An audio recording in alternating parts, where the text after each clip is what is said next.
ሰላም ጤና ይስጥልኝ። የማሌት ፋሚሊ ነው። ለቻናሉ አዲስ የሆናችሁ ሼር፣ ላይክ፣ ሰብስክራይብ በማድረግ አብሮን ይሁኑ። የአብይ ጾም 8ኛ ሳምንት ሆሳዕና። ሆሳዕና ማለት ምን ማለት ነው? ሆሳዕና ማለት ዕብራይስጥ ቃል ሲሆን ሆሳዕና ትርጓሜው ደግሞ እባክህ አሁን አድን፣ አሁን ባርከን፣ ጸሎታችን በፊት አድርግ ማለት ነው። ቤተክርስቲያናችን ለምን ሆሳዕና ብላ ሰየመች? ምክንያቱም በአራቱ ወንጌላውያን ተነግሯል። ስለ ሆሳዕና በአራቱም ወንጌላውያኖች ስለተነገረ ነው። የማቴዎስ ወንጌል መጀመሪያ፣ ዛሬ ግን ያው ስለ ሆሳዕና ለማስረዳት የማቴዎስ ወንጌል መርጠናል።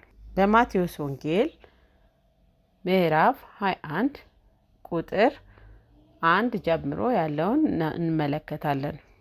ወደ ኢየሩሳሌም ቀርቦ ወደ ደብረ ዘይት ወደ ቤተ ፋጌ በደረሰ ጊዜ ከደቀ ማዛሙርቱ ሁለቱን ላከ፣ እንዲህም አላቸው፣ በፊታችሁ ወዳለው መንደር ሂዱ። ያን ጊዜም የታሰረች አህያ ከውርንጭላዋ ጋር ታገኛላችሁ፣ ፍቱና አምጡልኝ። ምን ታደርጋላችሁ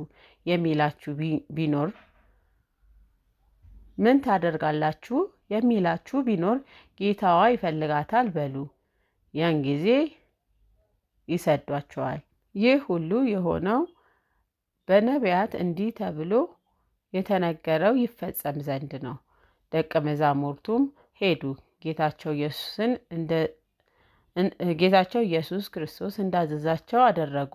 አህያይቱንም ከውርንጭላዋ ጋር አመጡለት፣ ልብሳቸውንም በላዩዋ ላይ ጫነ። ጌታችንም በእሱ ላይ ተቀመጠ። ብዙ ሕዝብም ልብሳቸውን በመንገድ ላይ አንጥፈው ሌሎችም ዛፎችን ቅርንጫፍ ጫፉን እየቆራረጡ በመንገድ ላይ ያነጥፉ ነበር። በፊቱም ይሄዱ። ሕዝቡም ሆሳዕና ለዳዊት ልጅ፣ የእግዚአብሔር ስም የመጣ ብሩክ ነው፣ ሆሳዕና በአርያም እያሉ ይጮሁ ነበር። ጌታችንም ኢየሱስ ክርስቶስ ወደ ኢየሩሳሌም በገባ ጊዜ ከተማይቱ ይህ ማን ነው እያሉ ታወከች። ሆሳዕና የአብይ ጾም 8ኛ ሳምንት ከትንሣኤ ባህል በፊት የሚከበር ባህል ነው። ወደ ኢየሩሳሌምም ገባ። የኢየሩሳሌም ጌታዋ መጣ። ሰውም ተቀምጦባት የማያውቅ ከቤተ ፋጌ አመጡለት፣ ተቀመጠባት። በቤተ ክርስቲያናችን ዘንባባን ለምን ትጠቀማለች ስንል ዘንባባ ሾሃማ ነው። ያ ማለት ደግሞ የኃይሉን የድሉን ምሳሌ ነው። ሌላው ደግሞ ዘንባባ እሳት አይለበልበውም። ስለዚህ ያ ደግሞ ምሳሌ ክርስቶስ ይሃው እንደመሆኑን የማይመረመር ባህሪ ያለው ይሃው የእግዚአብሔር ልጅ፣ ዘንባባ እሳት አይለበልበውም። ስለዚህ ያንን ደግሞ የአንተ ባህሪ አይመረመርም ሲሉ ነው። ዘንባባ ረጅም ነው፣ አንተም ልሁል ነህ፣ ያንተ ባህሪ አይመረመርም ሲሉ ነው። ዝንጣፊ ይዘው ነው የጠበቁት። ያ ደግሞ ቴምር እሾሃማ ነው፣ በእሾህ የተከበበ ነው፣ በቀላሉ አይለቀምም፣ አንተም ባህሪ አይመረመርም ሲሉ ነው። ቴምር በቁመቱም ረጅም ነው፣ ዘለግ ያለ ነው በቁመቱም። ያ ደግሞ ልዑልና ኃይል ያንተ እንደሆነ ለመግለጽ ነው። የቴምር ዛፍ ሌላው የቴምር ዛፍ ይዘው የወጡበት ምክንያት አንተ ባህሪክ አይመረመርም ሲሉ ነው። በመጨረሻም ደግሞ የወይራ ዝንጣፊ ይዘው ወጥተዋል። ያ ደግሞ ማለት ወይራ ጽኑ ነው፣ አንተም ጽኑ ነህ ሲሉት ነው። ወይራ ለመብራትነት ይጠቀሙታል። ያንን ደግሞ ያደረጉበት ማለት አንተ የዓለም ብርሃን ነህ ሲሉ ነው። ሌላው ደግሞ ወይራ በእናታችን በቅድስት ድንግል ማርያም ይመሰላል። የእሷን ድንቅ ተአምር የሆነውን ድንቅ ተአምር ለማሳየት ነው። እንግዲህ ወይራን በድንግል ማርያም ተሰይማ እያከበርነው ነው። ዛሬ ግን ድንግል ማርያምን እንዴት እንዴት እንደማለት በሌሎች አንደበት ጥሩ አይነት ንግግር እንደማይሰጧት ስንመለከት በጣም ያሳዝናል። እና እኛ ወደ ክርስቶስ በቀረብን ቁጥር እናቱን ቅድስት ድንግል ማርያምን መርሳት እንደሌለብን እንናገራለን። ልብሳቸውን ያነጠፉበት ምክንያት ደግሞ እንኳን ለአንተ ለአህያይቷ እንኳን እቺ ምድር መርገጥ አይገባትም ሲሉ ነው። ሌላው ደግሞ ህጻናት በቤተ ክርስቲያናችን ሆሳዕናን ህጻናት ሆሳዕና ዘአርያም እያሉ ያከብሩታል። ያ ለምን ሆነ ሲባል የማቴዎስ ወንጌል ምዕራፍ 21 ቁጥር 15 ሆሳዕና ለዳዊት ልጅ እያሉ እየጮሁ ባዩ ጊዜ ደስ አላቸው።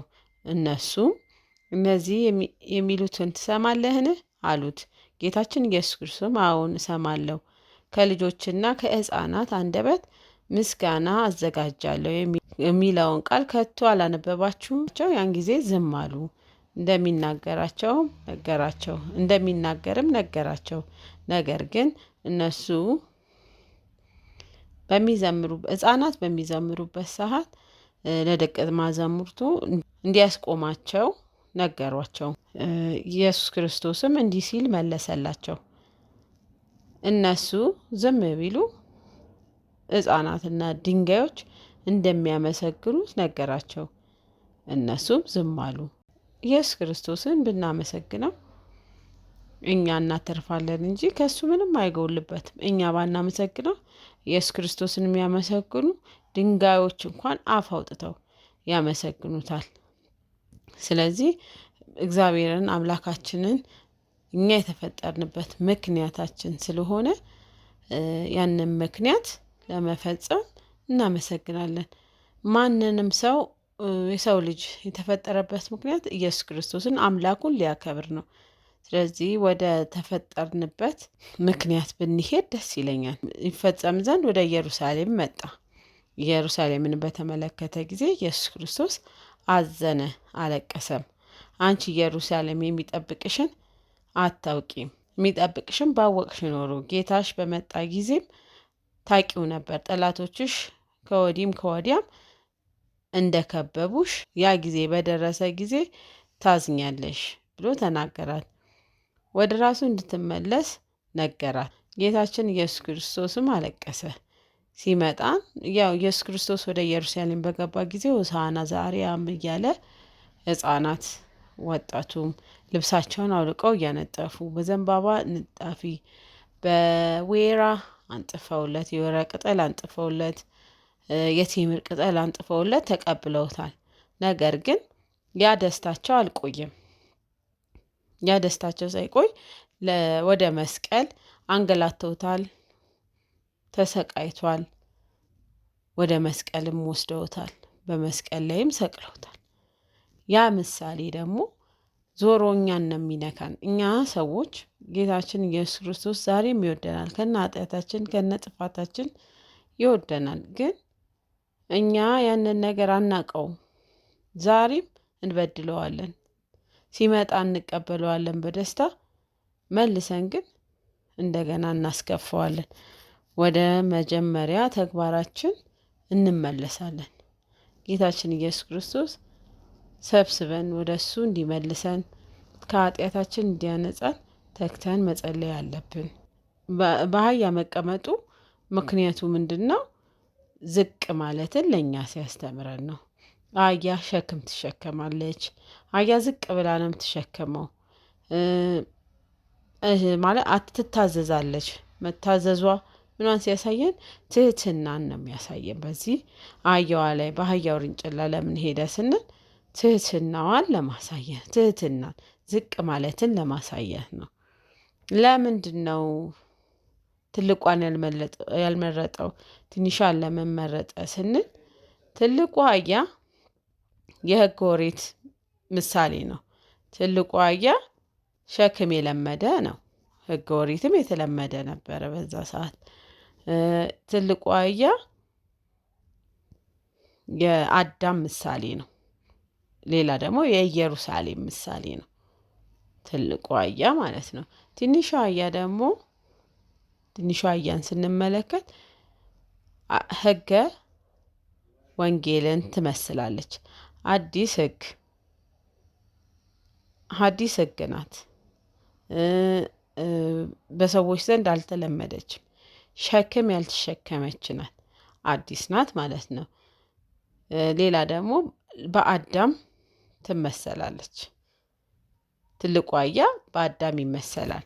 አዳምን ብዙ ሸክም ብዙ ኃጢአት የተሸከመ ነው እና ስለዚህ ምሳሌ ይሆናል ማለት ነው። ትልቁ አህያ ለአዳምም ምሳሌ ነው። ደቀ መዛሙርቶቹ የምን ምሳሌ ናቸው ብለን ስንል ደግሞ ደቀ መዛሙርት ደግሞ ስልጣነ ክህነትን ለማሳየት ነው።